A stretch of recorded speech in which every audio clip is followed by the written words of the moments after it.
Anya. Igen, kicsim? Unatkozom, mikor eszünk már? Mindjárt, kicsim, viszont elfelejtettem kenyeret venni, úgyhogy muszáj lesz lemenjek a boltba. Elmegyek én, ha akarod. Ó, az nagyon nagy segítség lenne. Tudod, menj el a sarki boltba. Az közel van. És adok neked egy kis költőpénzt, vegyél magadnak egy kis csokit. Viszont adok neked valamit, mielőtt elmész.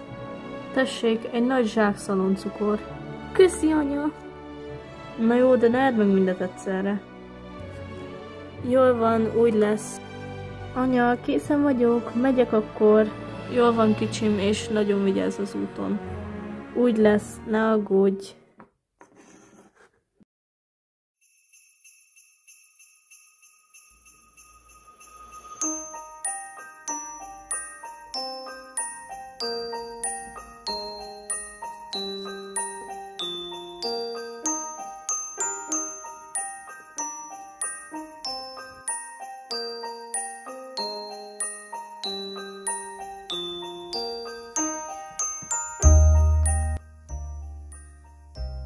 Szia!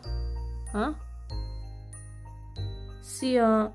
Bocsi, hogy így megzavarlak, viszont van 2 kis testvérem, és láttam, hogy van nálad egy kis szaloncukor. Szegények vagyunk. Nem adnál egy pár szaloncukrot, hogy tudjak nekik is vinni? Hát, viszont ezt én kaptam karácsonyra. Igen, tudom, sajnálom, viszont tényleg, kérlek. Majd visszafizetem neked. Bocsi, majd megkérdezem az anyukámat, hogy adhatok-e neked. Azt mondta, hogy idegenekhez ne beszéljek. Én nem csinálok veled semmi rosszat. Bocsi, de most kell menjek. De majd visszafizetem valamivel.